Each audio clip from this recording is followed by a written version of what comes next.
My sister made stipulations/rules for me to attend her wedding. I, 39F, have a sister, 12 years younger than I, that is getting married in a month. When she first got engaged, there was some conflict because despite just seeing me on a family trip in which we bonded and hung out, she afterwards decided she didn't want me in her wedding or even a part of it.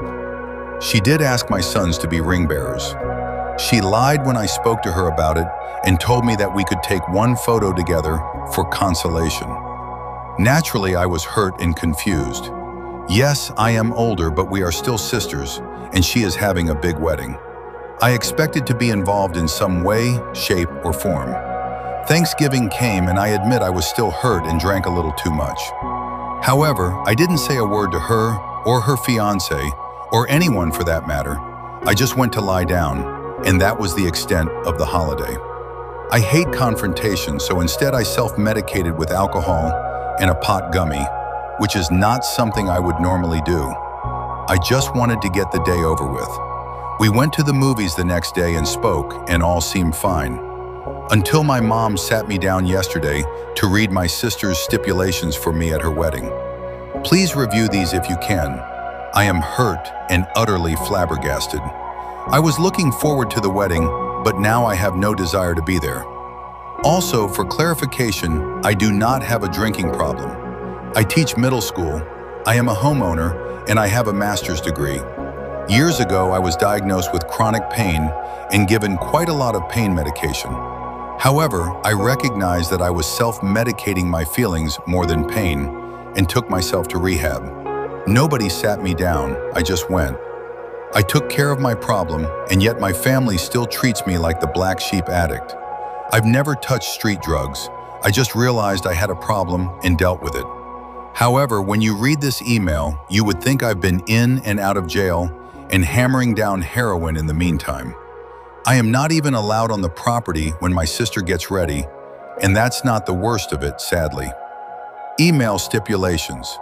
I am Rachel, and my sister is writing. Hi, Mom and Dad. As you both know, I've been thinking a lot about what feels right when it comes to Rachel.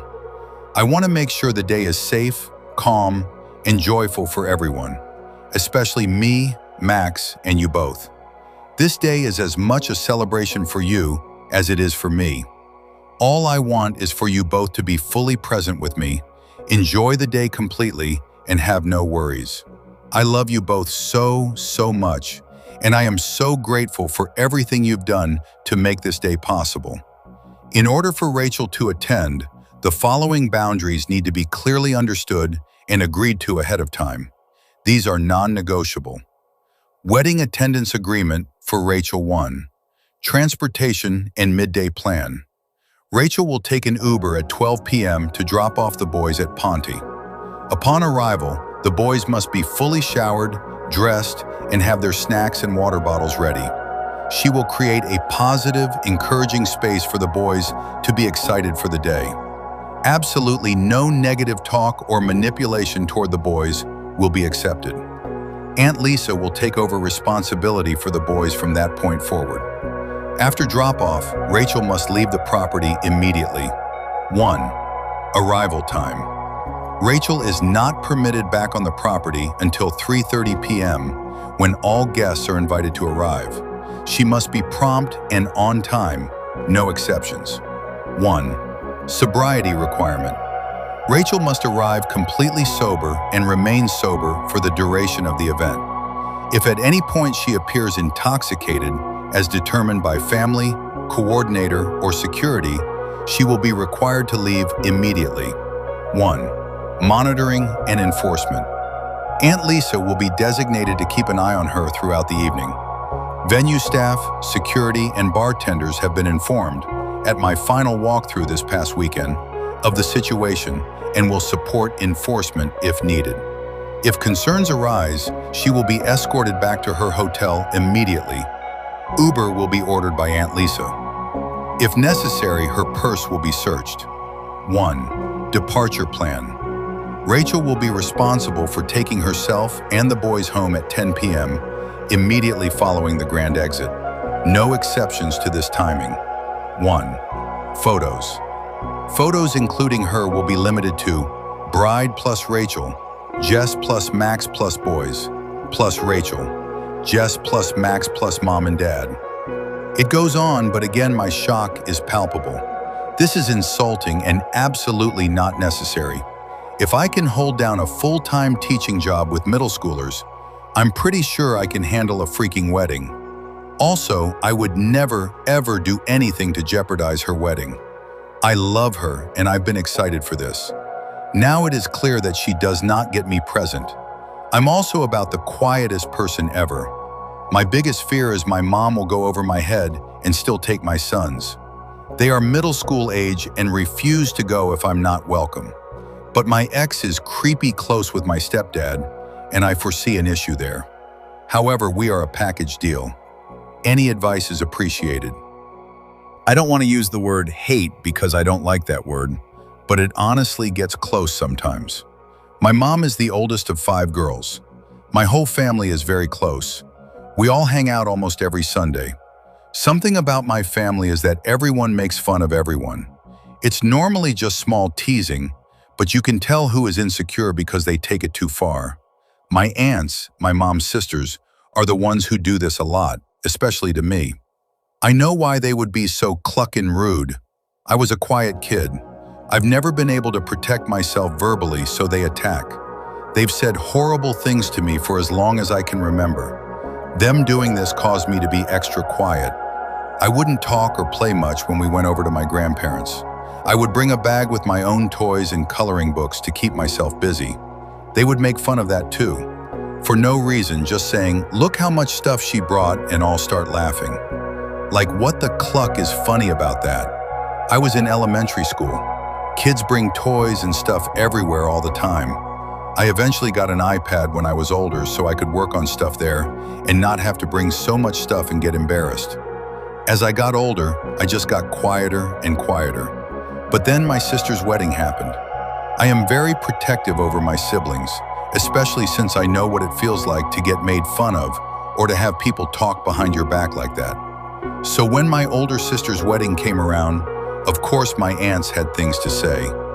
One reason I always liked being quiet is that I would hear everyone's conversations and pick up on everything. So while we were at my grandparents', I went upstairs to work on my stuff silently. My sister was out with her then fiance, now husband. My aunts are very loud, so I could hear them all the way upstairs. They were making fun of my sister's wedding dress, saying she needed to cover up more, that she needed to find something prettier, and even saying she had to lose weight so she would look better in her dress. That made my blood boil. I've never spoken up against my family before, but that day I was done. You do not talk about my sister like that, especially when she looked absolutely beautiful in that dress. She was stunning.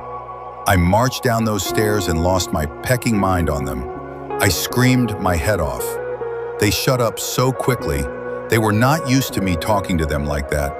I especially went off on my two-faced aunt who pretended to be my sister's best friend, but was talking the most about her. Of course, I told my sister about it, and she thanked me because they had been talking so much crap about her and she was tired of it. Let me tell you, they quieted down after that. They did not say anything else, at least not around me, and they did not cause my sister any more drama. They stopped making comments around me after that, but I think they forgot because they are starting again. Just making side comments or doing things that make me and my family uncomfortable. They really get on my nerves. But it feels wrong not to like family. I know some people will not agree with that, but in my family, it is true. We all love each other, and I do love my aunts. I will help them with anything they need. If they are going through something, I will gladly be there. I love them. I just do not like them. Not at all. I have more stories about how annoying they are. I might post those on my blog if I remember. I can go more into detail so you can really see what I am dealing with because I am still pretty cluckin' mad. My dad treats me like a side chick. I used to think I had a great relationship with my father. He understands me. He's proud of who I am. We had this monthly pedicure date that was just our thing. He's been married to his wife for over 20 years. She hates me. To be clear, I never had a problem with her. This isn't some jealous daddy's girl situation. I have no memories of my parents even being together. The animosity was never on my end. But slowly over the years, I watched her sabotage my relationship with my dad behind closed doors, while publicly playing the perfect stepmother and, at other times, the victim. For years, she told me their home was my home too. Constant reassurance. Then I graduated college. I asked my dad if I could move in. He said yes. Suddenly, she's nitpicking everything I do. She never came to me with issues, only complained to my dad and demanded I be kicked out.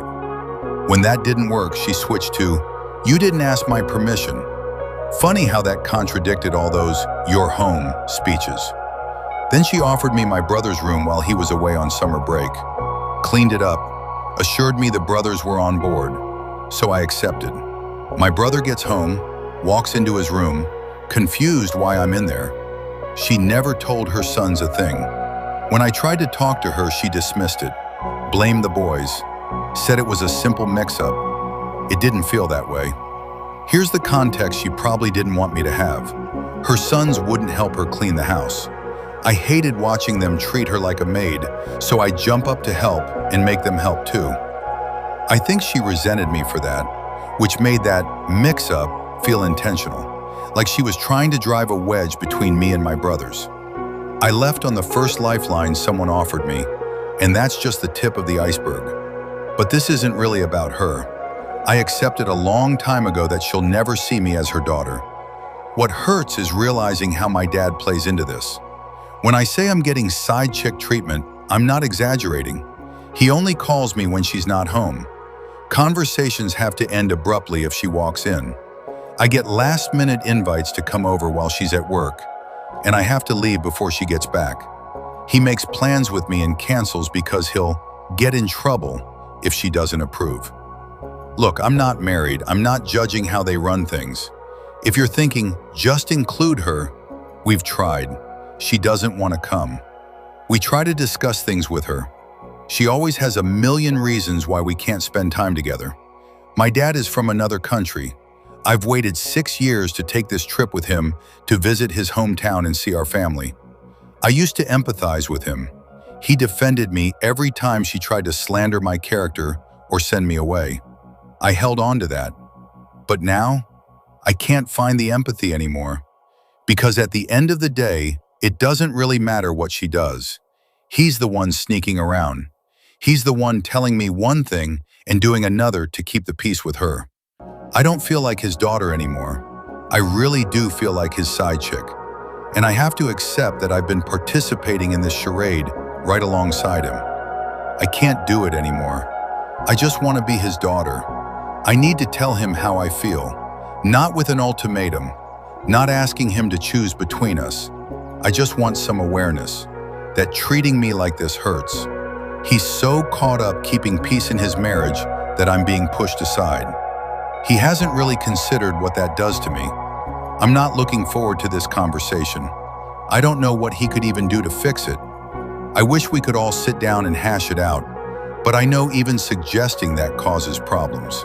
I've done so much work trying to stop bottling everything up. I'm avoidant, hyper-independent, but I can't pretend everything is fine anymore, that I have no needs. My optimism is low. Most likely nothing changes, but at least I'll be free of this weight, and I'll stop playing my part in the charade.